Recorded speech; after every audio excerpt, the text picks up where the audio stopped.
Okay, great. Thank you. So welcome everybody to the fourth webinar in a series of webinars that we have been hosting, strengthening the regional collaboration and cooperation through higher education programs between Afghanistan and Thailand. And this particular webinar will focus on social business innovations in energy, waste, water sanitation, and sustainable food systems. So I'd like to introduce maybe the running order for the day and some of our panelists and speakers, but also just thank you for everyone who's joining us today. And if the chat function is open, which I believe it is, if people could post where they're coming from in the chat, it'd be lovely to see who we have in the room joining us. And later, in about 20 minutes, half an hour, we'll open up for a dialogue discussion. We have invited a number of key kind of experts to join our dialogue and discussion. So we'll be opening up some questions to them as well as to everyone joining today. So I guess, first of all, just to give a little bit of context about this series, the series has brought together academics and experts and entrepreneurs, members of the NGO sector, policymakers, and also from the private sector. And we've even heard from some of the students, one of the students at AIT. And we've really been trying to explore the opportunity for higher education opportunities in Afghanistan, given the recent destabilizing of the country under the Taliban control over the past 2 years now. And I can't believe it's been 2 years, but here we are. So we've heard from experts and keynote speakers and from our participants as well in these series of dialogues on some of the challenges and the current state of higher education in Afghanistan, as well as what's being done to support higher education and what still needs to be done and can be done in light of the ongoing of the situation. So the last two webinars, we focused on some of the thematic areas of the program that will be addressed, including access to higher education and profiling women in science, technology, economics, and maths. And we've explored, the really transformative potential of social business initiatives in Afghanistan, especially for women, to address some of Afghanistan's key challenges. So today we're shifting a little bit to explore one of the other thematic areas of the program, which are energy, waste, water, sanitation, and sustainable food systems.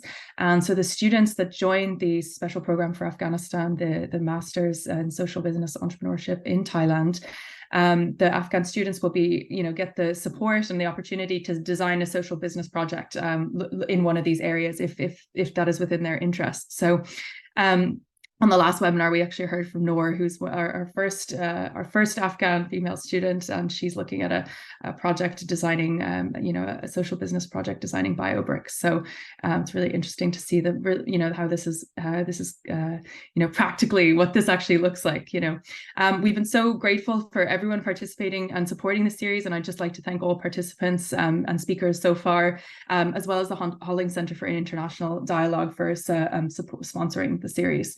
And I'd like to just quickly make a little announcement that we are using this webinar as kind of a launch of our fundraising campaign, and we'd like to invite you to help us reach our goal.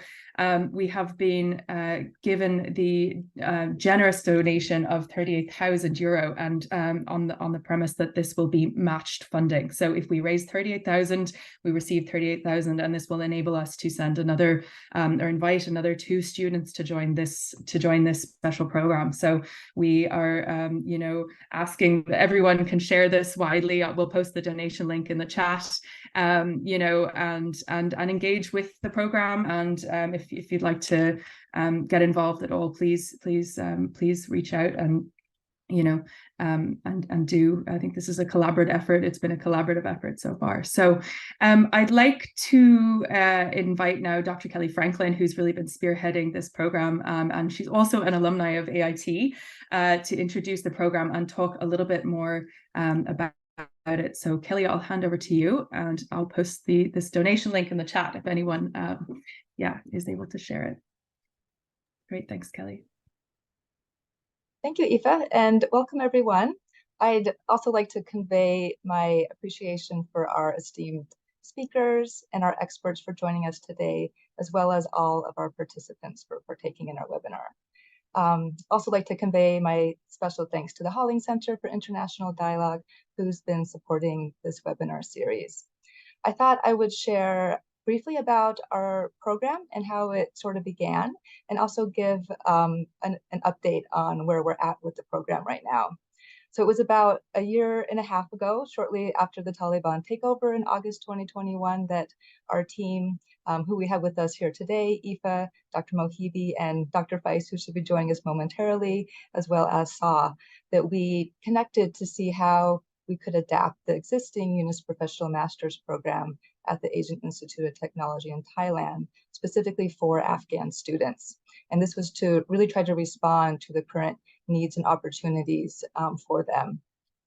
So we've been working specifically on adapting one component of the program. It's the 6-month practicum component of the Masters to the unique development needs and opportunities in Afghanistan right now.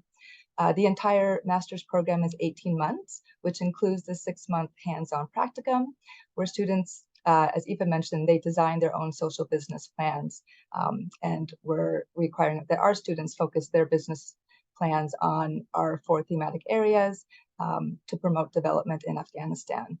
And we'll have Dr. Feist, hopefully, who will be sharing more about the details. But I wanted to share that one of the outcomes of this webinar series is to really play a vital role in our program design for the practicum by bringing our experts here together on our thematic areas to share their insights for helping us inform how we contextualize and design the practicum based on what's currently happening now in Afghanistan. Regarding an update, we have, as Aoife mentioned, our first student in the program at AIT, who is now in her last semester. She's in the midst of developing her social business plan. For those of you who are not able to join our last webinar, we have a short video of her posted on Sustainable Smiles webpage, which I will post momentarily. And yeah, you're able to hear her story and more about what she is currently doing for designing a bio-brick plan in Afghanistan using agriculture waste.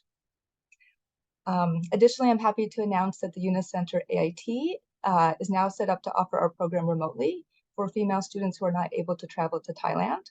So with this, we're also offering highly tailored certificate options for those who may not want to pursue the full master's, but would like to gain entrepreneurship or sustainability skills and be mentored one-on-one by our experts, our international experts and local experts to pursue their plans and interests. We also have the exciting opportunity to expand our program to Al-Bukhari International University in Malaysia. Their social business, or their university has social business at its core, and Professor Muhammad Yunus and Dr. Feist are leading and launching this program in October. So we're really excited to have another university in the Yunus network to be able to bring Afghan students to. And finally, I'd like to announce, as this is the last webinar in the series, we will be sharing a summary report and a short video of the outcomes. So stay tuned in the coming weeks as I will be sharing that with all of you. So thank you again for being part of this webinar, and I will now hand it back to Aoife. Thanks, Kelly, so much. Yeah, it's lovely to have had that update from Noor on the last webinar, and we look forward to more students actually being able to join us. And hopefully, I know this is the end of this particular series, but hopefully we will kind of do a second iteration where we're able to share the progress of the students and hear about the exciting things that they're doing. So we're going to switch over to Dr. Feist. Great. I see actually that the chat looks like it's been opened now as well. So great. If everyone could post where they're coming from so we can see who we have in the room and just welcome everyone again. So we were going to hop over to Dr. Feist, but I think there's some technical issues there. So what I might do is we might have some closing remarks from Dr. Feist or some mid remarks, but Dr. Feist has basically been working with Kelly and the AI team at AIT very closely and directs the Yunus Center at AIT, and he's the president of the Yunus Thailand Foundation. So it's wonderful to have him here today. And as soon as he is able to join us, he will be able to hop in there. And I see we have Michael Carroll from the Hollings Center. So thanks, Michael, for being with us, and to the Hollings Center again for sponsoring this series. So without further ado now, I would like to hand the floor over to Brian Carraway Brian is the circular economy lead at the Yunus Thailand, and the creator of Waste Hero, Reduce to Zero, and the founder of Flying Squirrel Outfitters. And he's a social entrepreneur and founder of the Flying Squirrel Outfitters, which is a cottage industry manufacturer and social enterprise working with at-risk women in rural Thailand. Brian's an award-winning rPET entrepreneur, manufacturing recycled products for one of the largest corporations in Thailand. And Brian also developed the Precious Plastics Academy, a student-led plastics upcycling project based at Prem International School, turning plastics waste into useful end products. Brian has a range of expertise working as a digital marketing and e-commerce specialist at a prominent tech startup in Seattle, Washington, and as well as a range of community-based development projects around Thailand. And so, Brian, thank you so much for being here with us today. I suppose it's just a testament to your work, and also to the really interesting, we were talking earlier about, I think, the potential for these social business models to integrate not just human and economics, but also, the environment, so that we can manage the environment in a responsible way. So looking forward to hearing about your work. Thanks for being with us today. Sure. Thank you so much for the for the very kind introduction and the invite to join in this conversation. I think this is a really important initiative. I was also a part of the inaugural Yunus Masters program with Dr. Fayez, and it's really kick-started this later part of this journey here in Bangkok, where I'm currently living for the last couple of years. I was living in the north of Thailand. Well, I guess I should probably back up. I was working at a tech startup in Seattle and was really kind of itching for a change. And so I took what I didn't know at the time. Americans don't have a gap year, but I took my gap year at that time, and then came to Thailand, fell in love with Thailand, and really kind of learned more about the NGO space and some of the interesting work that was happening in a developing country. And so my mom, being a social worker, it's kind of always been instilled in me to care about social issues and to be interested in these things. And I think, coming from that tech background, that really lacked, and I think, in my work experience. So it was always kind of the motivation behind, I guess, that initial move, and why I ended up staying in Thailand and starting a business in Chiang Mai in the north, where I have a business partner where we work in rural communities, primarily with women that work in the sewing and weaving cottage industry, where women kind of collectively and very informally work together outside of working in factories and such. And so that's kind of where I guess I cut my teeth in working at the community level, in the grassroots level, and really kind of understanding the power of empowering women in communities, understanding that, particularly in the areas we were working, I mean, women were kind of in charge of all the money, running the households, ensuring their kids were going to school. So we really could see and identify the impact, not just from a monetary sense of our work, because we were manufacturing and developing hammocks and other products like this, because they were very skilled weavers, and it was a popular product in the States at the time, where we were selling and currently selling. And so I think this kind of really got me very interested in community development, and particularly around empowering women as a mechanism to do this. And so at the time, I kind of identified our project as a social enterprise, not really understanding the concepts of social business at the time, but kind of heading in that direction nonetheless. COVID happened. That put a big strain on our business model. I started doing some volunteer work with a sustainability organization in the north, and mapping waste systems. And the reason I got into the caring about waste and the informal sector that deals with recycling, we with our hammock company, we had a project, a CSR project, with one of the largest petrochemical companies in Asia and globally, to where we manufactured hammocks made from upcycled plastic bottles. And so I thought that was a bit of a revelation for me, to realize what you could do with waste and turning them into value-added products. And so this is kind of what triggered my interest in this space and why I started doing the volunteer work, which really got me thinking, like, this sustainability organization just really wanted to present data, but I was like thinking of solutions of how we can, empower this informal recycling sector to really kind of help close the loop, et cetera, et cetera. And I think that's what ultimately led me to get in touch with Dr. Fayez. And Dr. Fayez gave me the time. I think he gave me a quick hour-and-a-half conversation and basically convinced me to join the professional masters, the Yunus Professional Masters at AIT. And so very quickly, within a month, I had completely uprooted my life in Chiang Mai with my wife, and we moved to Bangkok to pursue the master's program. So that's when I really kind of understood the concepts and learned about the concepts of what social business truly is by definition of Professor Muhammad Yunus. And so again, as we've all kind of, I guess, if you've had any experience with Dr. Fayez, quite convincing and quite motivating and inspiring. And so, and he also connected me with the Yunus Thailand Foundation, which is associated with the Yunus Center, and what kind of gave me the opportunity to take on this Waste Hero education project. And so Waste Hero essentially is an education program to educate 1 million people by 2030 on recycling, zero waste, and the circular economy. We created free resources for teachers, and basically we're just in this dissemination process at the moment to get these into as many classrooms globally as possible. And so we're creating youth clubs through this. We're doing teacher trainings to really kind of help expand this program and this knowledge base.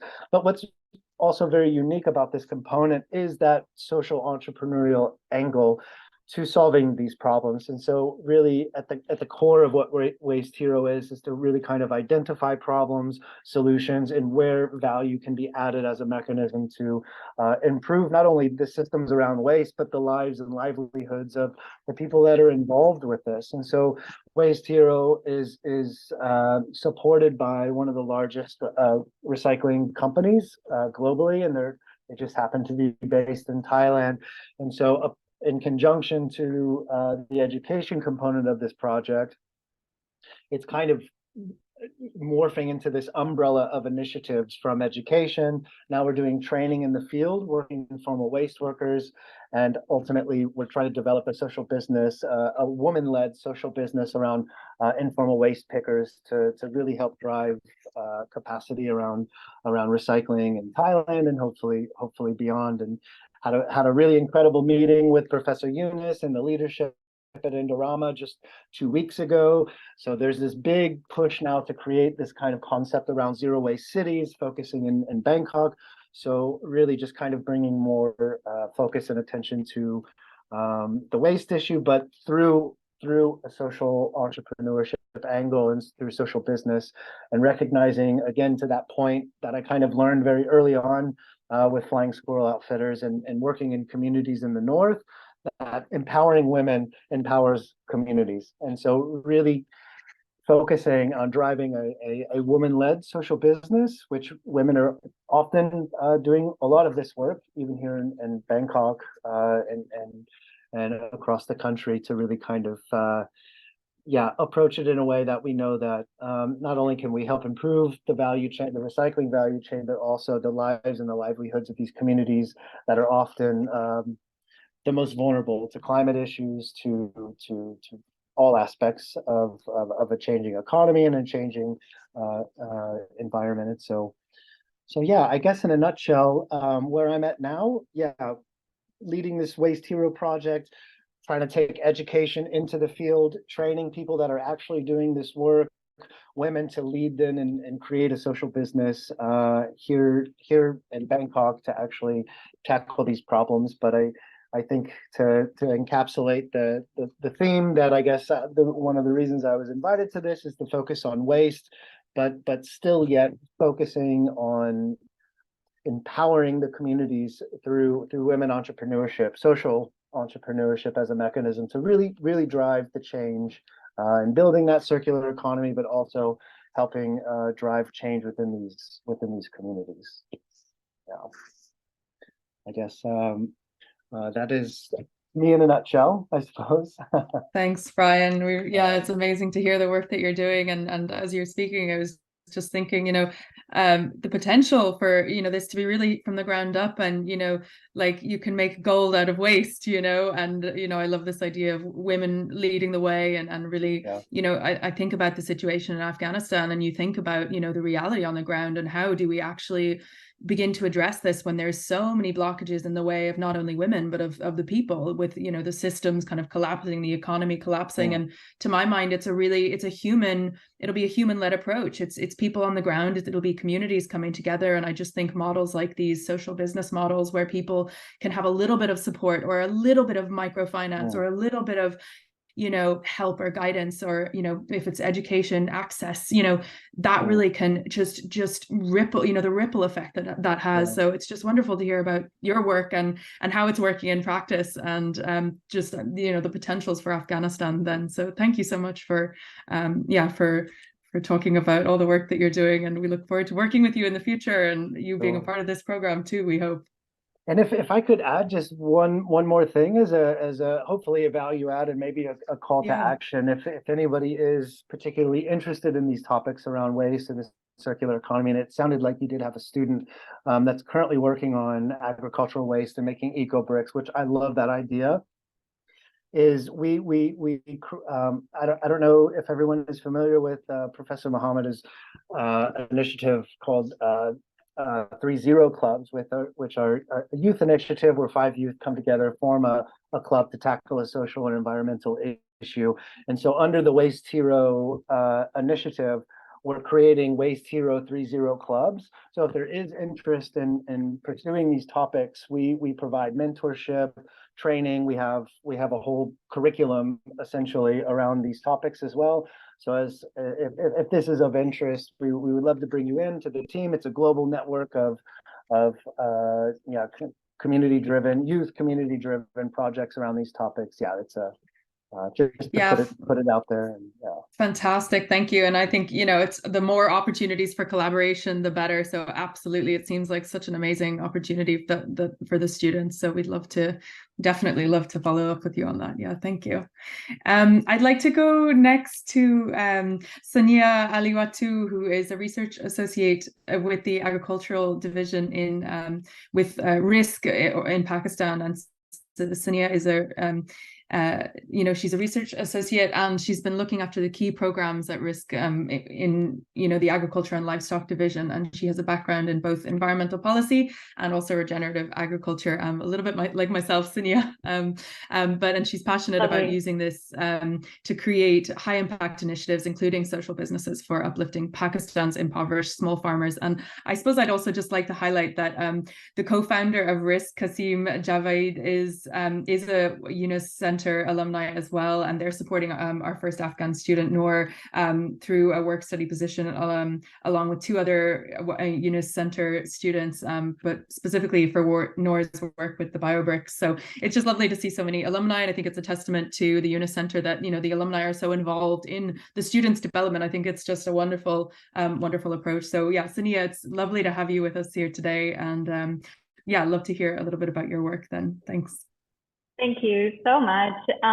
So first of all, thank you so much for having me here, especially YC and AIT has been giving this kind of a fantastic platform to not only connect with more people who are in the social business sphere, because it's still sort of unheard of in Pakistan, but it's just been amazing to meet some really bright and talented young minds very actively working in the sphere. And I just met the team in Malaysia just now, and I came back with so much energy and so much drive to just take it to the next level here in Pakistan.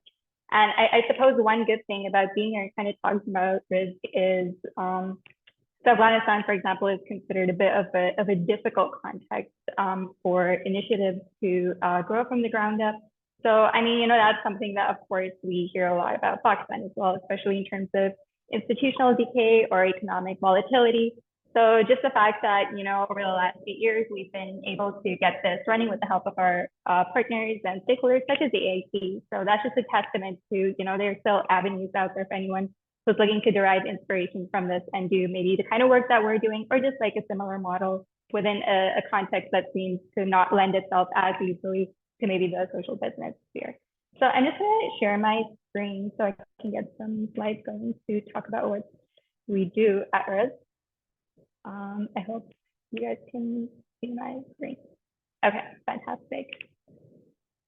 So, RIS is kind of a social enterprise that's been actively targeting food insecurity within Pakistan. And the way we started out really was, so we have these three co-founders. It's actually a very sweet story. They started out together at one of the top institutes here. And it's just a group of three best friends who really decided that, Pakistan has a major excess food problem. Millions of people that are going hungry, but then millions of people that are also wasting a ton of food, especially at restaurants, weddings. In South Asia, it was this big wedding and big restaurant, big meal culture. So a lot of it gets wasted, and none of it goes to the deserving and to the hungry. So they kind of wanted to just get something going from the ground up, figuring out how to mobilize this excess food and improve distribution and access towards the people who really need it. And this kind of turned into RIS. Pakistan is definitely already in the throes of a hunger crisis. So it's not something that's in the distant future. It's very much already here. And this is kind of RIS flagship program that made it pretty famous throughout Pakistan, got a lot of social media traction as well, got a lot of partner mobilization. It was called the RIS Bachao program. Bachao means to save. And what they did was they would collect excess food from restaurants, hotels, and just individuals who had food to, share after, large meals and weddings. They would kind of sift through for like the hygienic and clean sort of meals that they could store, refrigerate, and then repackage and distribute through a network of food banks throughout the country. And through their nonprofit farmers. So through this model alone, we were able to save about 1 million kilos of excess food over the years. Lots of national campaigns running. They became the first and only organization in Pakistan to partner with the Global Food Banking Network, became one of the top 3 social enterprises, top 50 social entrepreneurs. And won a bunch of awards, received a lot of traction, and this attracted, of course, because it was so bold and so innovative that it attracted a lot of partners who were kind of already within the food space and were looking to do something good, but just could not find the right people, trustworthy people to undertake that kind of hard groundwork that was needed. So Coca-Cola and Cargill, even Pepsi, UFOM, these guys kind of became our partners and still are. So the social business model that we came up with was that we eventually started channelizing the food waste at a cost. So we had a bunch of food carts set up across the city at like hot points where we knew there were going to be a lot of deserving people or underserved people. And we would just distribute freshly cooked meals. And by this time, our mega kitchen was set up with the help of Coca-Cola, which was about 20,000 meals per day that we could kind of produce and then distribute throughout the city. So we would train food entrepreneurs who wanted to maybe kind of set up their own food carts. And so they would sell these meals at a subsidized rate. So it wasn't exactly zero because, in Pakistan, we still have this issue of people not wanting to receive free things. So just the kind of this notion of preserving dignity, preserving that feeling of humanity. So just that the small nominal cost would kind of preserve that feeling and then also turn into a revenue source for us. And these rickshaws would go around collecting food from around the city. That's our mega kitchen. But what happened eventually was that from the traction we received over time, we developed a whole bunch of programs, all dedicated to food security, all along the food value chain. So it's been very exciting. We're not just working in food wastage and reduction now, we're in accessibility, food distribution, but also youth outreach. We have 40+ youth chapters across the city. We're working research and advancement with the AIC, and we're working with food production, which is the sector that I'm looking after, agriculture specifically. And what we realized over time was that, there's no resolving hunger without, empowering Pakistan's very, very disenfranchised small farmers. And so we launched another social business, which is kind of rooted in interest-free loans and revolving funds.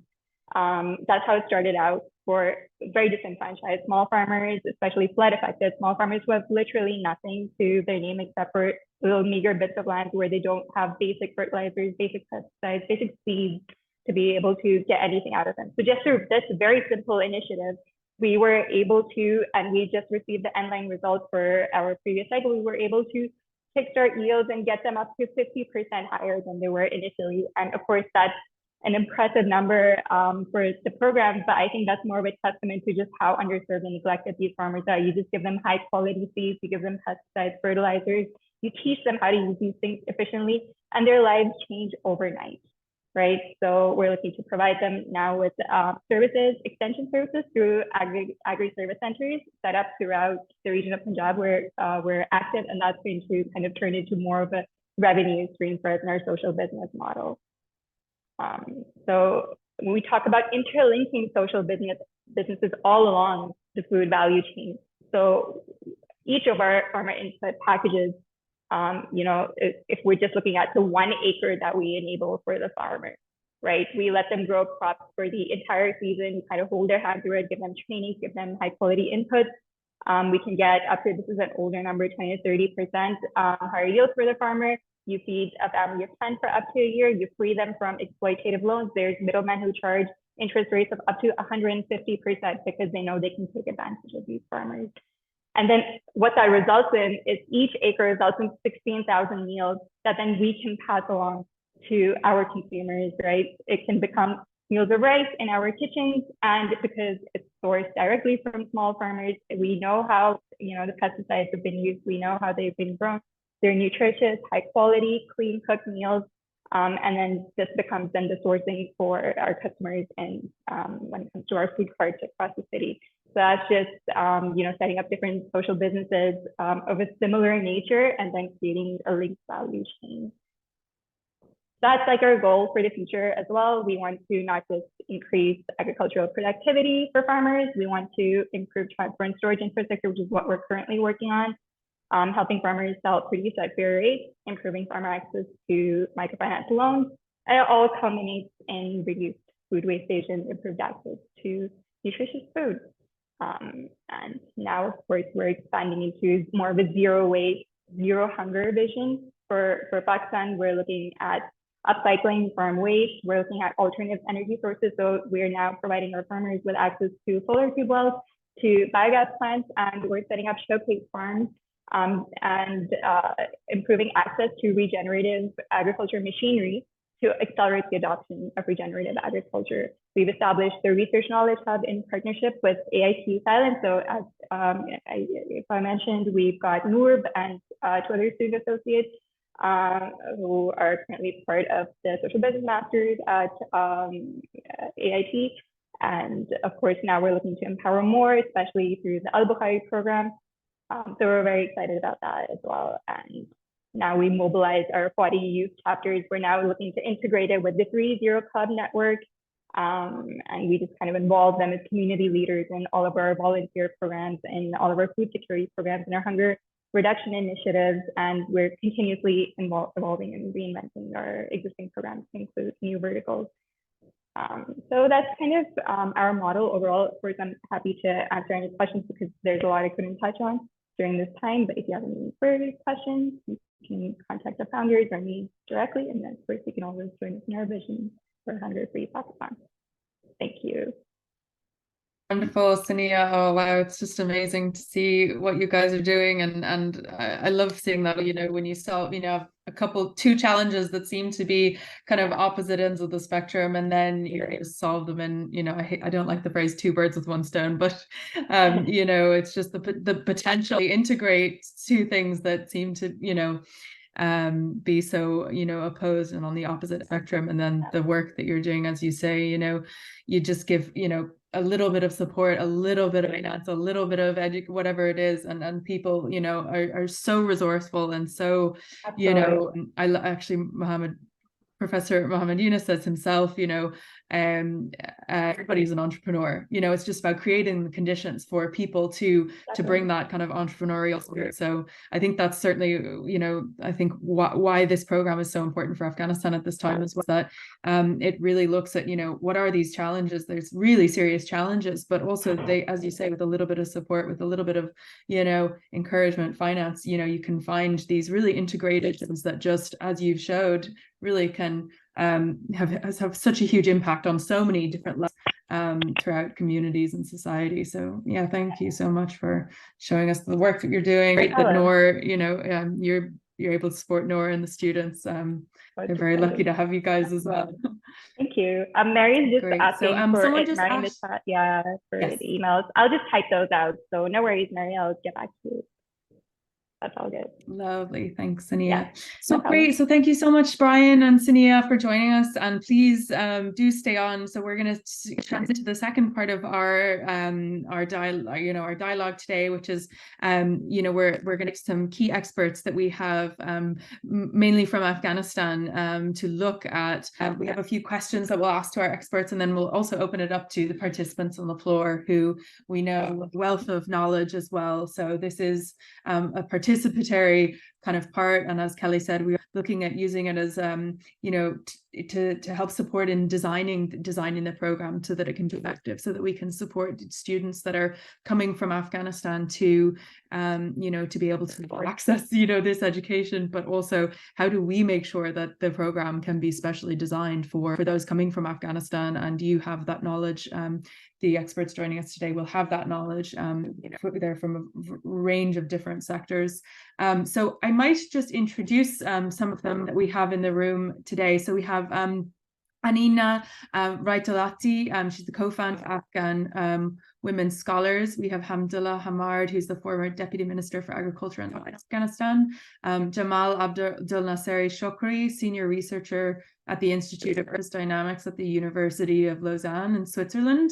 And Dr. Noor Ahmad Akhundzada, a research scholar from Cornell University, the former Director of Foreign Relations and Scholarships and Afghan Ministry of Higher Education, and the former Dean of the Faculty of Environment at Kabul University. Nimatullah Wafa, Renewable Energy Sustainability and Energy Transition Expert. And we also have Dr. Mohibi here, who is a Higher Education Advisor for Sustainable Isles and is currently focusing on land management, land use, climate change, and habitation in Afghanistan. And we also have Soraya Afzali, who is a researcher on immigrant communities. They experience hate, and she focuses on the role of charismatic authority in the propagation of hate. And she's doing her PhD in Trinity in Ireland. So thank you to our experts for joining us. And I might pose the first question, which is, you know, what is the state of energy,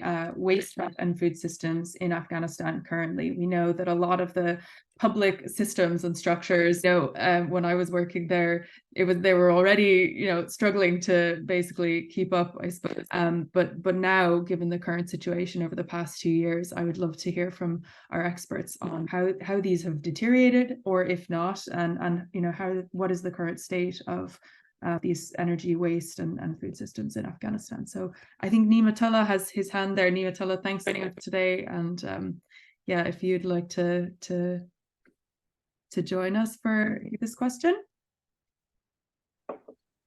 First of all, thank you very much for just inviting unmuted me. Do you hear me, please? Yes, we can hear you. Okay, thank you very much, first of all, for having me today. This is really fantastic meeting. I really loved hearing the initiative so far, you know, colleagues have discussed here. Concerning the question, what is the state of energy and waste management in Afghanistan currently? Since my specialty is focusing on energy, so I would like to more focus on energy than in other, for example, waste and so on. Going back to, for example, let's take a look at a historical trends in Afghanistan. As we see that Afghanistan has historically faced significant challenges in its energy sector. The country's, for example, infrastructure was limited, and many areas, especially the rural ones, lacked access to reliable electricity. The energy supply was heavily dependent on imported fuel sources, primarily, for example, there's diesel and natural gas. This meant that the energy sector was vulnerable to disruptions in fuel supply and posed economic challenges due to high energy costs. Efforts were, for example, being made to increase the share of renewable sources, such as hydroelectric power and solar energy, to improve energy security and sustainability. Some other international organizations and development partners were engaged in projects to expand energy access and develop the energy sector's capacity. A core issue rural areas in Afghanistan facing is the we could say the acute energy poverty. Rural areas, for example, with only 30% electricity rate. This is only rural areas in Afghanistan. 85% relies on traditional biomass, and 95% of on solid fuels for primary energy needs are many of the examples of these challenges. Despite the developments over 3 decades, only 35% of Afghans are connected to the national grid, which is a tough problem nowadays in Afghanistan. Although the electricity rate in Afghanistan is indicated at 97%, according to World Bank report 2019, this is limited in most cases to just lightning. Most rural areas in Afghanistan, we could say, for example, is accounting for 75% of populations are not connected to the national grid. The power supply is limited to self-solar PV rooftop systems, which cannot be used for productive use to support economic activities. This is why it's estimated that Afghanistan will experience a significant drought by 2030, resulting in desertification, declining water resources due to diminishing snow cover, and adverse effects on agriculture due to rising temperatures. This is so far like a brief introduction of the energy landscape in Afghanistan. But I would like to touch a few things about waste management as well. Waste management in Afghanistan has been a pressing issue. Nimatullah, do you have a video? We can't see you, unfortunately. We can hear you loud and clear, but I wonder if you can turn your video on. Yes, this is the I don't know, this is the problem. I was turning on my video today, but nothing appears to, on my side. I think there's a technical problem. I did it multiple times, like okay. But I don't know. I'm unable to share my video. Okay, no worries. I don't know what is the problem. So this is technology. Sometimes we're having a day of technical issues. It's just the way it goes. Yeah, I'm really sorry for that. I'm really sorry. No problem. Thank you. Yeah, do continue. No worries. Yeah. Thanks. But for the waste management in Afghanistan, previously we started to discuss that it's also a pressing issue in Afghanistan, particularly in urban areas. Rapid urbanization, as we see the example in Kabul, limited waste collection infrastructure, and inadequate disposal practices have all contributed to environmental and health challenges, specifically in Kabul. In many cases, informal waste disposal sites were used, leading to contamination of soil and underground water resources. International organizations and local initiatives were working to address these challenges by promoting better waste management practices. This includes recycling and waste collection systems. However, the implementations of effective waste management solutions face obstacles related to infrastructure, resources, and public awareness. Yes, so far, thank you very much for giving me a chance to at least present my ideas regarding the Western Afghanistan and energy landscape. I'm trying to resolve the issue with my camera, and so far, I would welcome questions if anybody has so far. Thank you very much. Thanks, Nimatullah. Yes, It's, yeah, I mean, I just remember from my own time being there, it was, struggling, that we were struggling in all those areas, in waste management, in energy, in food, and, food security issue. But I remember when, we had farmers growing tomatoes and then having to send them off to, Pakistan have refrigerating, capacity, and they would be sold back at, multiple times the price. It's, yeah, thank you for the update on kind of what's happening now. As you say, 30% of people connected to the grid is when we're trying to help people able to access, whether it's online education or just information online. We know, how powerful that tool can be. On so many levels. It creates huge challenges when people don't even have that connectivity. So yeah, thank you for raising that kind of key practical point as well. I suppose if anyone has questions, please do feel free to post them in the chat, or I'm not sure if people can join as well and ask a question. But if you have questions, please feel free to post them in the chat. And including, I'm sure Brian and Cinia would be happy to answer as well. I think we're having some technical issues with the few of our other speakers who are trying to join. But I suppose as we try and sort out those issues, we might also pose another general to our. Oh, here we go. We have a question come in the chat now. So Mr. Hopman says, how stable is the grid at the moment, and does the Taliban restrict access in any way? So I'm Nimatullah, if you're able to follow up on Mary Stewart's question. Thank you very much for that question. So far, I have been doing a research to find out really the current status of national grids in Afghanistan. Unfortunately, saying that I was unable to figure out the status at the moment, but so far as what I have shared information about the national the energy status in Afghanistan is before the collapse of the country. So far, unfortunately, we do not have reliable reports available giving a clear landscape of energy status within the country. But so far, what I can say, there's not a big difference.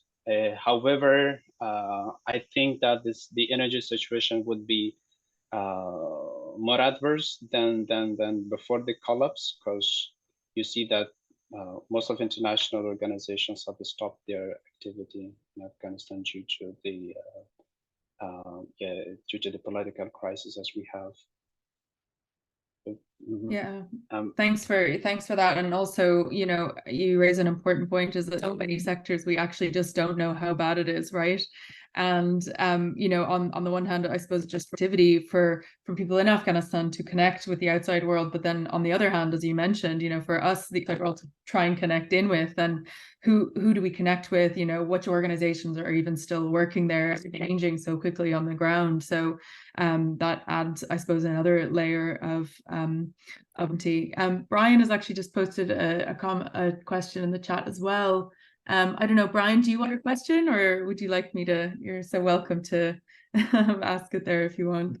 Yeah, maybe I didn't type that as well as I intended, but I was just kind of curious, since the transition, how has waste management as a service provided by the municipality changed, if any at all? And if there's been more opportunities presented to the informal sector to intervene, and kind of curious about maybe the kind of secondary recycling market. Just curious from a general perspective, how maybe that's changed, improved, or not at all. Thank you, Brian, for this question. This reminds me of a school-wide campaign we had back in 2017, where mainly that was focusing on women. For example, as we know that usually municipal wastes are generated from at home. So we were training women on how to, for example, sort the wastes into different categories, as that is advised by the science, in order to be easy for recycle, reuse, and reduce, and also using as a biomass for producing biogas.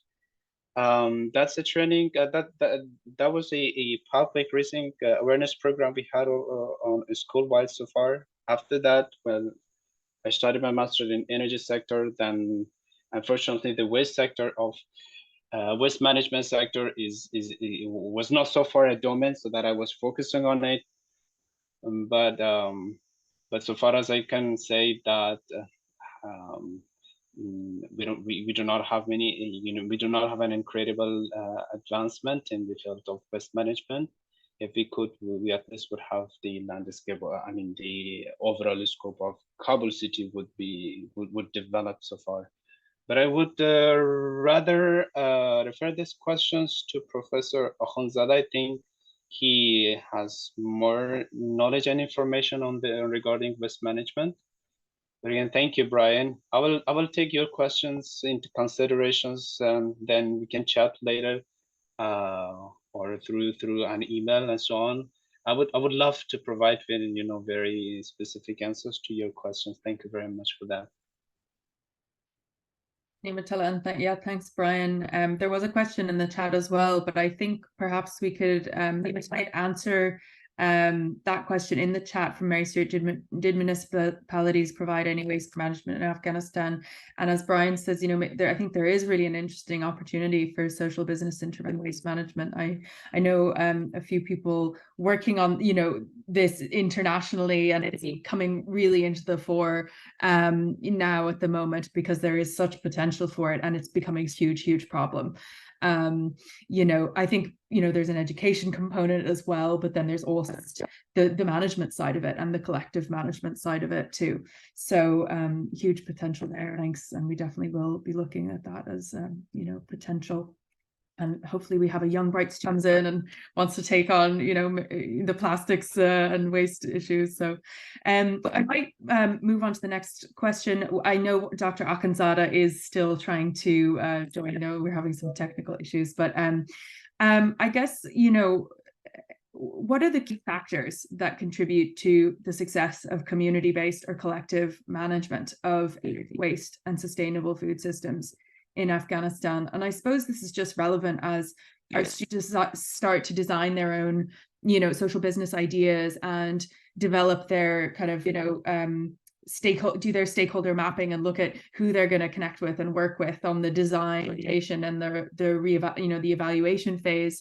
How do they design these programs that will support them to ensure that they're successful, that they're, developed in collaboration either with community or with a group of key stakeholders? So I guess the question is really, are Afghan experts in this area is, what at the community level contribute to kind of collective management of these either natural resources or, as we say, waste as well. Yeah, hi, Soraya. Great. Did you have your hand up there? I think I can take this question, and others are welcome to chip in, of course. I think, I just want to mention the issue of separation on different levels that contribute to the lack of waste management. For example, like today, we talked a lot about, programs that are happening in Pakistan and in Thailand. And really, like at the core of our issue, like the whole issue is rather a global one. And if something is happening in Thailand or Pakistan and not in Afghanistan, then the collective effort or the coherence of it doesn't move forward. And I think that element plays a major role in how we move on as individuals, as organizations, and mostly as communities. And this factor actually brings me on to the concept or the factor of educational opportunities for women and girls in Afghanistan. Right now, women and girls can go to schools until sixth grade, but unfortunately, there are talks that even these classes will also be eliminated. So if there is no education to kind of make this global initiative that is like at the core of like our cause, and there is no educational opportunity to make these move forward, then there would be a problem. And I think this is what we should all somehow focus on, to kind of find those back doors that give us access in bringing education on sustainable development and sustainable solutions through women and also the young generation of Afghans who reside in Afghanistan. And also that it is absolutely unfortunate as well that even the education for boys is also questionable. The quality of it, who teaches or what is being taught, is yet another thing that that worries that worries us as being outside of Afghanistan, but also those who are in the country. So I think this is what I wanted to brought into this discussion, that again, that this is a global cause, this is a global issue, and perhaps the future of all of our issues and studies and educational and institutional work. And I think to widen our horizon, to think out of the box, and rather see the underdevelopment that is going on in Afghanistan as an opportunity would be like one way to go on about this. Yeah, and with that, I finish. Thanks, Soraya. No, really appreciate that input. And you're so right. It's like we kind of have to walk before we can run as well.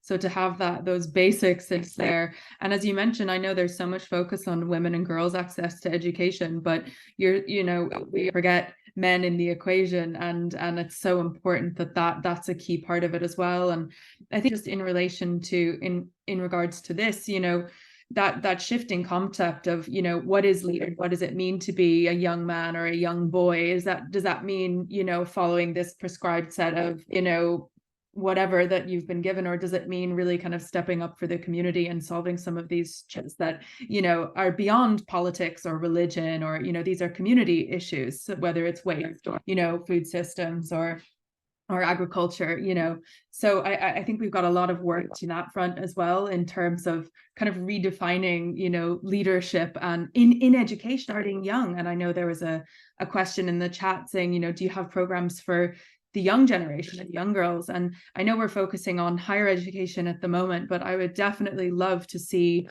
in the future these concepts and these ideas filtering down into 1 through 6 and younger primary education as well, because that idea of taking responsibility, social responsibility, coming up with creative ideas and solutions, and kind of developing your own entrepreneurship really should start from a very early age. So yeah, thanks, Soraya, for raising kind of that as well. So let's just see. So I wonder if any of our other panelists, or even Brian or Snia, I suppose from your perspective as well, I know the question of Afghanistan, key factors that contribute to success of community-based collective management of waste, water and food systems in Afghanistan. But I think the Pakistan context could be similar, or when we look at sometimes, rural areas in Pakistan are quite similar. And Brian, I don't know from your experience in Thailand as well, I know there's a little bit of a different an urban rural difference here, but I wonder if anyone else has any thoughts on that. I could speak to that. I maybe not necessarily in the context, but a part of the training toolkit we're developing for the informal waste sector that we will launch in Thailand, but we're bringing in stakeholders from outside of Thailand who have maybe done this a bit better, particularly some thought leaders in like Brazil and India, where community, kind of informal community organization has happened as the mechanism not only to grow the capacity around like waste collection. When I say this, it's not waste like all waste, it's the recycling value chain. So the informal waste pickers who come in and pick the valuable recyclables and then can resell it and make money. But Thailand less, but like Brazil and India, where there's some really interesting examples, and maybe there's more of a history of informal organization, but from a cooperative standpoint. So really at the grassroots, where we've seen like women cooperatives. Brazil, I think, is kind of a pillar example in the industry, where there's women organized cooperatives that have come together, and really they create support mechanisms, very kind of similar to the bank lending model, that where they lend to about like 98% of women. But these communities are kind of self-forming, almost as a necessity, not only for work, the capacity to develop, to make more money essentially, but also as a power to influence policy, to have more of negotiating power. So the collective voice certainly has so much more weight in terms of negotiating power or policy nudging or things like this. So I guess from the conversations we've had from these other stakeholders in other countries, which we'd really like to implement and develop more here in Thailand, is this kind of community grassroots self-organizing, informally, to help one another, but also help them all as a collective. And yeah, I guess just as more of an observation than it is any input outside of that, but just really seeing there's some excellent success stories around this, and particularly around how women, being the community drivers and supporters, can come together to really create some pretty impactful change. My comment. Thanks. Yeah, no, it's a good point. And that, as as you mentioned, that collective is so much stronger than the one. And oftentimes I think we can hear about, success stories in various, whether it's digital business models, someone's had a brilliant idea, and, they've been able to uplift a community, but the power of the community behind them, or the cooperative of women who can get together and collectively advocate, that tends to build and grow energy and grow wings. So yeah, it's a good one. And I think in like in so many other areas of life, collaboration is so key. Yeah, thanks for raising that. So I think we have another question, and we might open this out to kind of our panelists, or also people in the chat as well, which is, how can we design the program to increase women's participation in social business and entrepreneurship within the changing context of women's rights increasingly coming under threat? We've seen over the past 2 years, access to education, and then working in certain sectors, and then, being denied to own their own businesses, physically, even as, represented in the public space. They're their images are wiped away out of society, but then also recently I'm hearing some terrible stories of, women being banned from, public parks and having valid visas to fly to go to attend a program somewhere else, and being refused, the Taliban refused to actually, board the plane. So we're facing some of these really practical challenges as well. And I suppose just for us, in designing a program, obviously we're trying to be as flexible as we can in terms of, giving our students that kind of flexible setup that they need and everything. But I just wonder if anybody has any thoughts, panelists, some of our lovely invited experts, but as well as anyone in the chat who's joined us in how can we make sure that women can have the opportunity to participate in social business and be entrepreneurs, given this context that they're currently in, of uncertainty. So great, Sania. Yeah, if you could take that one, thank you. So from my own experience in Pakistan, I think one thing that's important to understand is that it's always going to be a more incremental process than what's ideal or what's desired. It has to be kind of a multi-pronged approach, where you're looking into scholarships and maybe education programs, you're looking into advocacy, you're looking into kind of actively seeking out members of the target community that are more receptive to these ideas, figuring out avenues of communicating those ideas. So for example, in Pakistan, mosques are usually the typical tool. Mosques and maybe village leaders are the tool or the avenue for communicating these ideas if they come from maybe, more religious leaders, so people are more amenable to that. So of course, I know these things are tricky, but it's never going to be a comfortable process for you. There's always going to be some discontent, discomfort. But as long as you have a multifaceted approach where you're looking at financial empowerment, you're looking at academic empowerment, and then you're also very directly providing those women with the opportunity right before them, where they can see, okay, if I just take this little leap of discomfort within my own environment, I can very quickly access this opportunity to become a business leader. I can have an access to this particular means to generate money or generate something for my community. So then I find there's a lot of women who do end up becoming a part of this, and then they kind of become voices that are eventually able to overtake maybe more traditionally powerful voices within their community. That's in my experience. Yeah, the power of just a little step, and then the next little step, and then the next little step. Say, Sure. It is a multi-pronged approach, right? There's kind of no silver bullet, I suppose, when you're dealing with a situation like this. So yeah, and then finding the areas that you work in and your champions, and seeing, I suppose, having to be flexible in your approach in that way. So yeah, thanks for raising that. Dr. Mohibi, did you have your hand up as well for that question? Yeah, thank you very much. And if just I will be very quick. And to design a program to increase women's participation in social business and also entrepreneurship needed different approach in Afghanistan, I think. We should think about the current social, economic, and also political landscape of Afghanistan currently, which is very important for the women to have their own business, which women faces various barriers and also obstacles currently and different challenges, as you mentioned, and also Sonia. What the barrier, and we should think that what kind of barrier exists and how we identify that and how to find a solution for that barrier.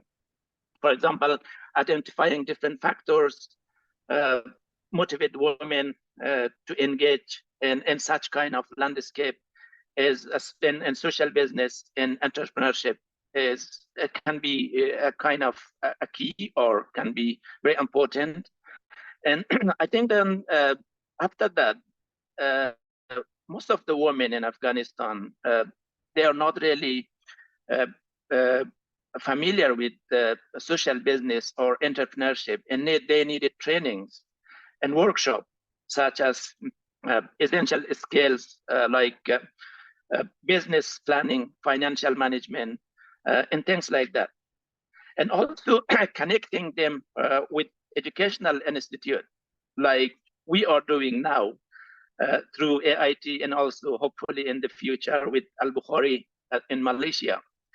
And I think giving the skill or scaling up the women by providing study opportunities, we are trying to find such kind of opportunity for the women in Afghanistan, I mean for the girls.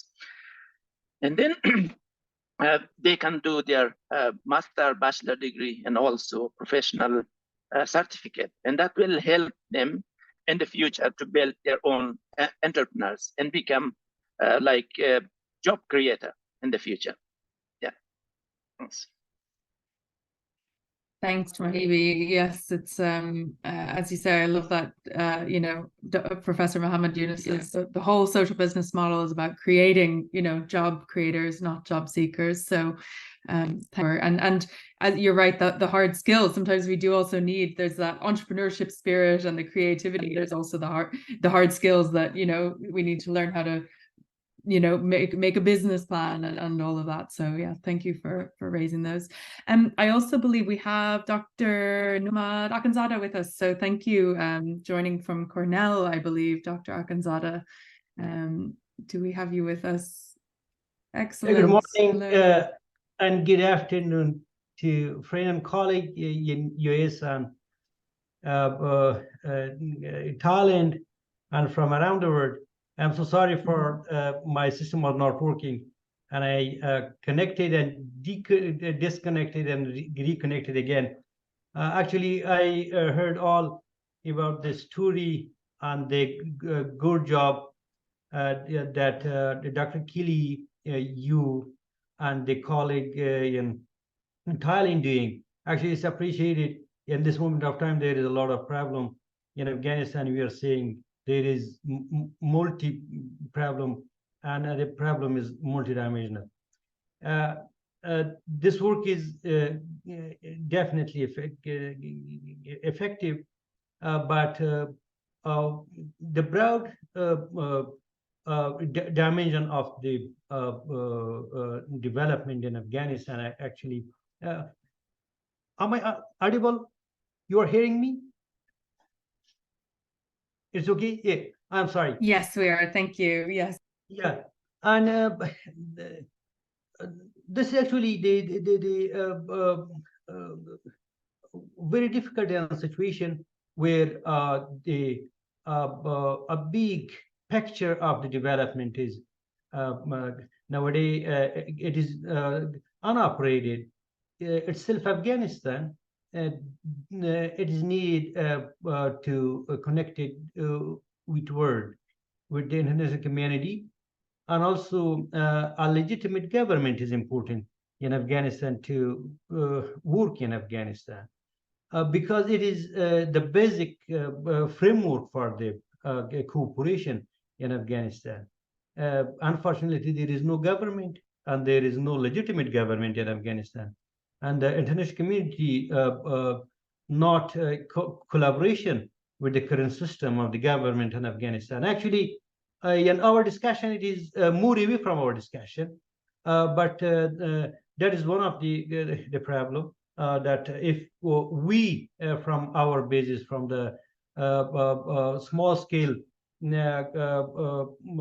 effort that we should put that, and also working with the international community to bring a legitimate government in Afghanistan for sustainability, because the society will be, the society is going to destruction.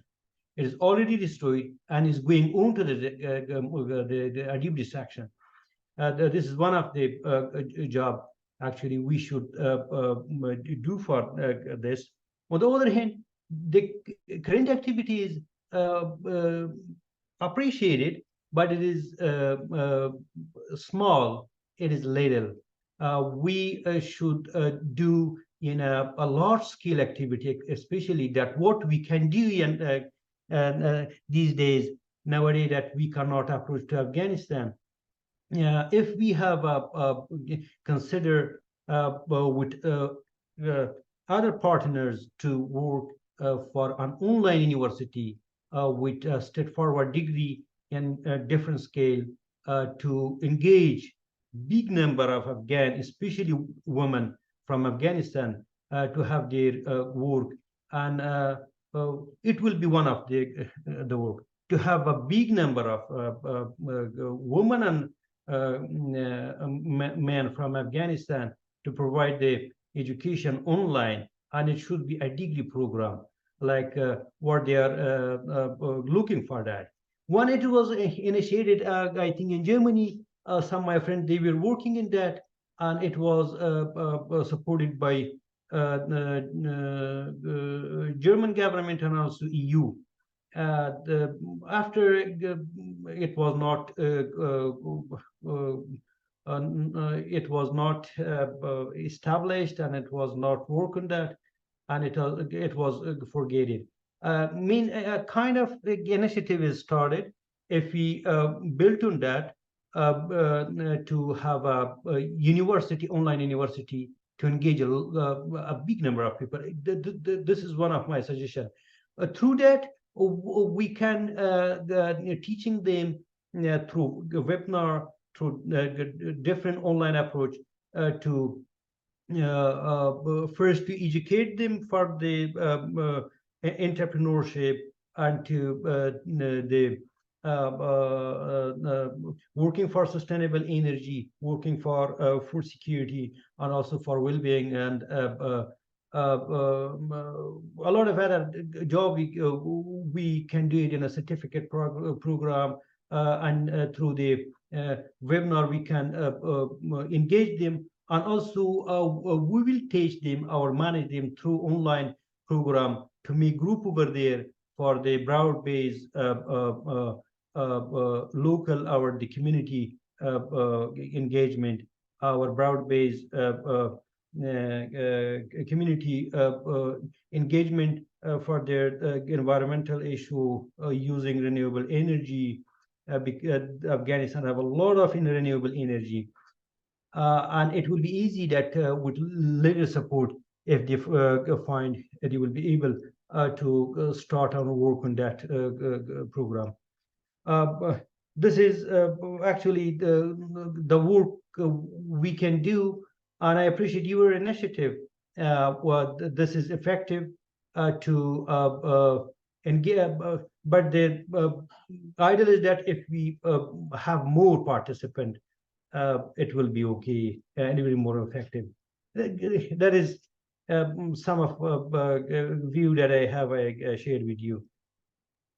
Thanks, Dr. Akhundzada, and you're so right. The more people, that can have the better. And I think you're right as well. On the one hand, we have these socially driven, maybe business initiatives that are kind of community led and community driven. We talked about community management, but then you also need kind of large scale systemic planning, for society to really fund. So, if we could have some of those structures in place, from a functioning government, the ideal, but also looking at how we can create those structures maybe from the ground up, given the vacuum that exists now. So yes, thank you for finally connecting.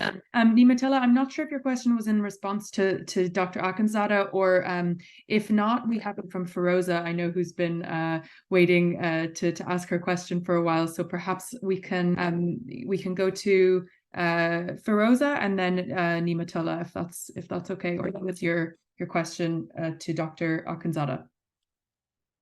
That's fine. Why? I can go after Feroza. Okay, so thanks, Nimatilla. Great. So thanks for joining us. If you want to unmute yourself and turn on your video so we can see you. Hello to all. Good time. Hope you're doing well. I'm so glad that you accept me as a panelist here. And first of all, I want to share my excitement that nowadays I'm so excited since I joined this group, because now I know that there is a group that they design any program for prolonging education of young generation of Afghanistan, especially for girls.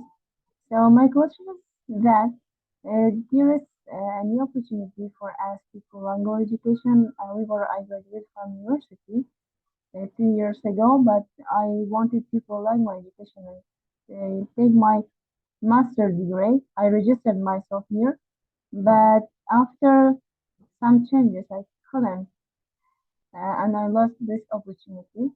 So nowadays, I want to prolong my education and take my master's degree. So could you help me in this field?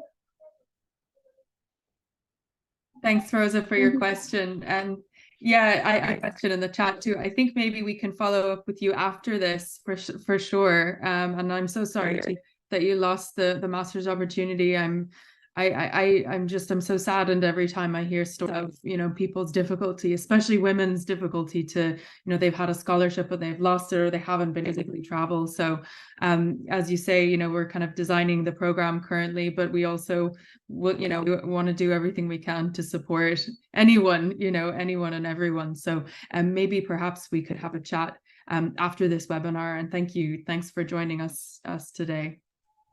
You're welcome. So I'll go one next. More question. Yeah. I'm sorry for disturbing you. No, thank you for joining us. And I think if your email is in the chat, your email from the registration, we can follow up with you after. Yeah. Okay, so quickly, we have about 10. just jump in quickly because yes. Ms. Firoza probably expects some kind of a reassurance. We not only do we want to talk to her, I've just finished a meeting here in Malaysia where we are actively pursuing the agenda of getting people to come back to their educational achievements. So not only can we help, we would like to help. So if that's any succor to you, Ms. Firoza, please do reach out. There are opportunities. I'm not promising it because we don't know where you were, where you left off, but there is an active program here at Al Bukhari where we would like to make more and more of people, of the kind of people that you described, return to their educational goals. Yeah, thank you for that, Nicola. Thank you for allowing me to interrupt. Yeah, thanks, Dr. Faiz. And it is so, I think this program has come about because there was a group of caring individuals who wanted to help in the situation, help with the situation, and absolutely, there is the works to kind of facilitate access. And thanks for the update, Dr. Faiz. Yeah, it's great to hear. And definitely, Firoza, we will follow up with you. So. I think then Nimatullah had a quick question, and then we might pose our final question for quick closing remarks then from Dr. Faiz. We'll try and finish on time at half. So Nimatullah, if you wanted to come in there. Yeah, thank you very much. It's not a question, but rather remarks on women's online education. I think there are many challenges facing women are pursuing online education. First would be the cheap, reliable internet access. They don't have it. In addition to that, sometimes power supply for this technology that they use would be a problem as well, especially in remote areas. And for example, what happens if they get, for example, let's say somebody, a female Afghan will pursue an online course which provides him academically some skills where she will be able to run a program where to generate revenue. What happens? So there is no any opportunity for that. So for that, I think we could work on after post, for example, education, which is to network with international organizations where they can provide them with some online or remote jobs.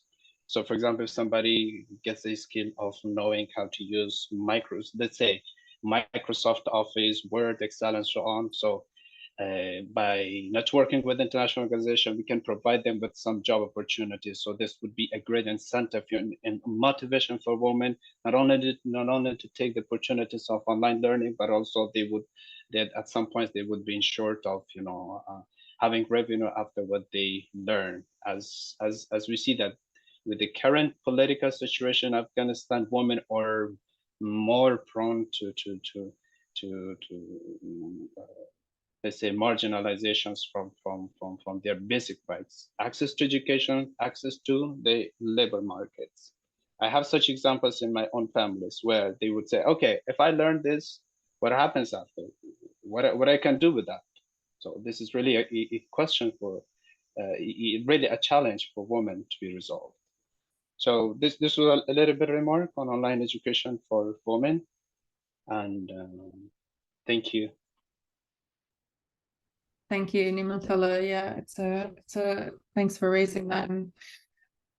It is a challenge, but as you say, when people have the access, there's so many opportunities then, whether it's remote online working, it really opens so many doors. So it is a key area.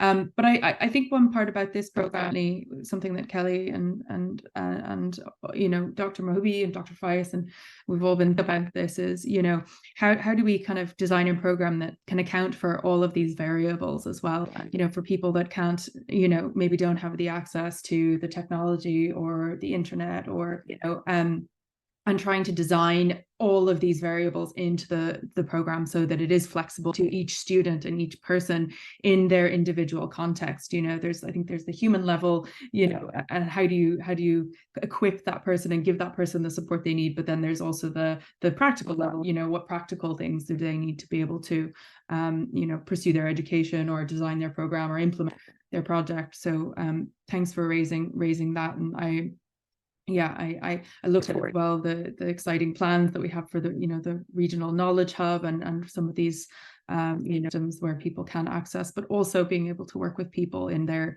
individual contexts to look at what are their challenges, their specific challenges and barriers. So I think that's one of the major of this program, is that it is able to work with people kind of and meet people where they're at, each kind of on a case-by-case basis. So I might hop to our final closing at the moment. We had a few more questions that we wanted to pose, but we might follow up with another, a kind of wrap-up another webinar, or invite some of the students to speak and explore some of those questions.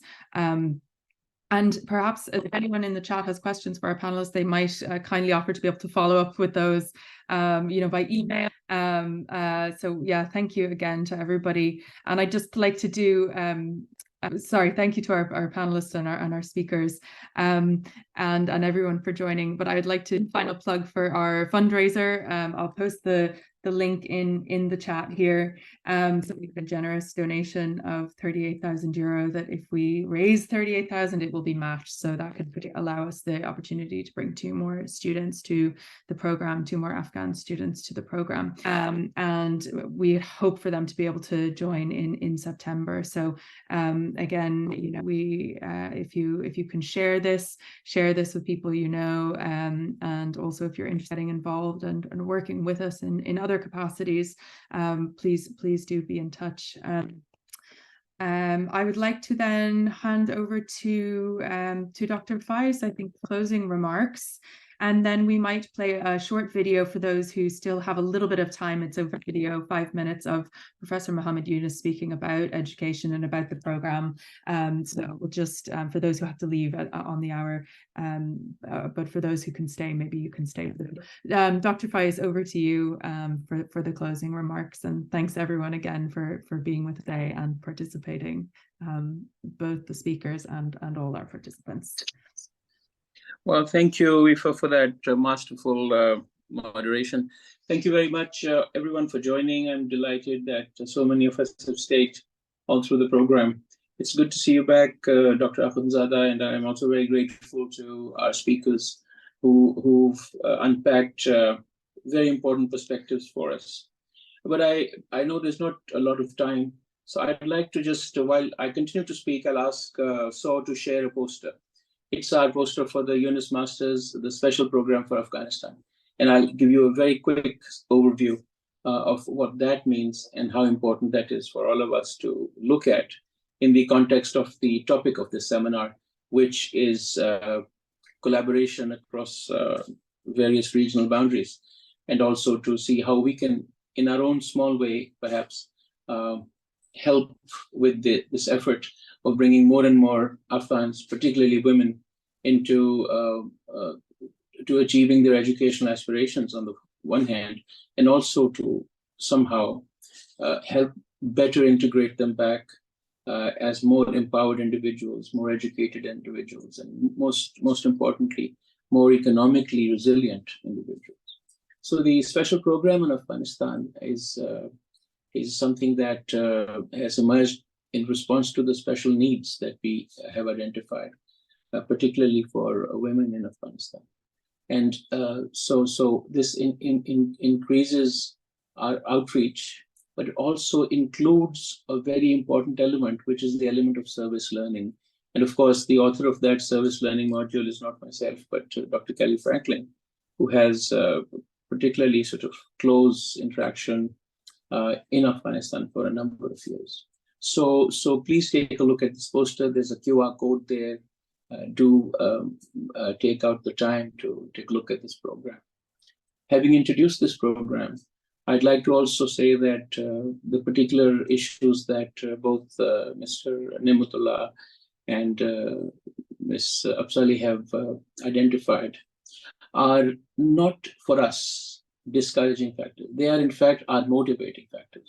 The fact that women are in a way confined in their opportunities, the fact that work happening around Afghanistan may or may not be immediately relevant to the particular situation in Afghanistan is not for us more than a challenge to overcome. And I know it's not easy, and I know it's not always going to be successful in the way we approach it the first time, the second time, the 10th time. But I do know that sitting by and watching is not a part of the bargain. So whatever little this group can do, we will try to contribute to this goal of ours. The Asian Institute of Technology is ranked fairly highly. It's one of the more preeminent educational institutions in Asia. And it's a pleasure for us, at least for Kelly and Dr. Mahibi and myself, and also Brian and So, to be alumni or, in my case, a teacher here. And we'd like to showcase the efforts that AIT is making in its regional development role to play a small part in this. Our latest integration or interaction has been with Al-Bukhari International University. And for those of us who are interested in trust and funded programs, Al-Bukhari is going to be prioritizing Afghanistan and select a number of people from Afghanistan and bring them to Malaysia for a fully funded 4-year undergraduate program. We are working the details out, but keep tuned to us. We will reach out back to you if you're interested, and then help us identify people who we can actually bring to Malaysia for degrees in business, in IT, and in education. We also have a second edition of the Yunus Masters starting in Malaysia, fully accredited international program, subsidized, but it does require a small amount of money. It's relatively cheaper than Western universities, but we are introducing the same program that exists in Thailand, but is more contextualized for the needs of women students, because Malaysia being a Muslim country, the university being constructed in a way that is more tuned to the personal security and personal space needs of women, Muslim women. I think so we'll be building a women's only program in Malaysia as well. And finally, for candidates like Ms. Firoza, we are reopening our PhD program, which is designed again for students who cannot physically move from their countries or where they are for want of mobility, security, or funds to Malaysia, and or stay in one country that is far away for a long time. So we are constantly remoderating our educational products so that we can reach out to the most vulnerable as well as the most acutely, what should I say, interested in individuals and get education to them. And I'd like to close by repeating a quote from Professor Yunus, that I want to see a world where the classroom goes to the student rather than the student having to go to the classroom. So the entire initiative that we are designing is to take the classroom to you.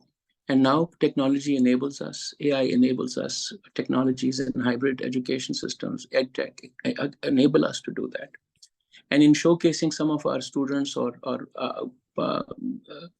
partners' work in programs or in seminars like this, we just want to showcase what a Yunus education or a Yunus affiliation or a Yunus experience does to create impact. It throws up leaders who are then able to change people around them and change for the better. So thanks once again. Thank you for giving this opportunity again, Aoife. And I hope we'll be able to get another series up soon, and we'll get you back again for more of our seminars. Please do connect, keep in touch. And hopefully we'll get to talk again sometime. Cheers and very best from Malaysia. Thanks, Dr. Fai. I think now, thank you, everybody. If you have to leave, I know we've gone a little bit over, but I think we might, for a closing, play a little short clip. I think it's about 5 minutes of Professor Muhammad Yunus, and yeah, hopefully some of you can stay for that. So I don't know if you're able to pop up the video, but for those who have to leave, thank you again for joining us. Most of the time we are thinking the prime subject is what is education that we want to deliver. Most of the time, we're thinking in terms of classroom education, in terms of traditional education, in terms of preparing young people so that they can have a good life, particularly they can have a good job. As soon as they finish their education, the more education you have, more lucrative job you have. I think that's a completely wrong idea. So we have to go back to decide on the content of the education. What is it is all about? Because today's business is all about making money. It doesn't give any scope for me to see the bigger world, bigger context. It remains busy with me. I'm the focal point of my existence. Everything is focused on me. I want to make myself comfortable, super comfortable, as much as I can do. I don't care what happens to other people. So we have to redesign this whole mentality of the existence on this planet. I'm here for the rest of the world. I want to be someone who would contributing things by my existence on this planet. My short existence should mean something to this planet. That's the thing I should be preparing for. That's education for. So Grameen is doing that. So in the process, we came up with the idea that the business for profit maximization is what kind of led the world in a wrong direction, suicidal direction. How to redesign it? We came up with the idea of social business, business to solve problems, business to redesign the planet, business to go into the direction that we desire to go as a collective human being on this planet. So that's why the social business idea came. That's why the entrepreneurship came. We are not job seekers. We are job creators. We are entrepreneurs. We contribute because I'm as equipped, as capable as anybody else. So I don't see entrepreneurs as a very privileged class, born on this planet with special privileges. I don't believe in that. Everybody is entrepreneur. Everybody is privileged to be a human being with being creative and contributing to this planet. So that's what the social business, that's what the entrepreneurship of Grameen family and initiative that we are talking about. So everything we see from the lenses of social business, how to solve this problem, how to make it better. We talk about changing the existing civilization, which based on greed, to make it a new civilization based on human values. So from robotic existence on this planet, aiming at making money for myself, I'm the central focus of the entire universe. That's not what we want to do. I don't invite attention to me. I invite attention to the people. I invite attention to the rest of the planet, rest of the universe, how we can play a role so that this can be done in a way that we'll feel all happy about and did it. So we create a new civilization. That's what the social business and entrepreneurship is all about. That's what the Grameen initiatives are all about. We talk about 3-0 world, 0 net carbon emission, 0 wealth concentration, 0 unemployment. That's the new future. That's the new civilization is all about. We are encouraging young people, and that will be part of whole education system. That will be the central focus of education system, to create 3-0 clubs so that I can become a 3-0 person. And that's what we'll be learning, the process. How do we make ourselves into 3-0 person? How do we become a zero waste generation so that we don't waste anything? We don't destroy this planet by our behavior, by our consumption pattern, by the way we design our industries, design our products, design our services to destroy. So instead, we want to protect. We want to make sure we don't waste. We don't make the planet drown by the garbages. The quantity of garbage is doubling every year or every second year. Very soon it will be buried under the garbages, but we don't care. So we want to care. We want to come out with zero garbage, and that's all the zero waste is all about. So those are the ingredients of education. That's what education is all about. It's not about learning math. Math can help you to do the things you want to do. Math is not just for getting a job. That's what we have to make very clear when we come to the education and talking about how to bring this education. Education will be integral part of growing up. It's not something that you have to be ceremoniously done someplace else. It will be integrated in everyday life. I'm an active person, active human being. At the same time, I'm learning to do things that I want to do. That's what the education is all about. Thank you.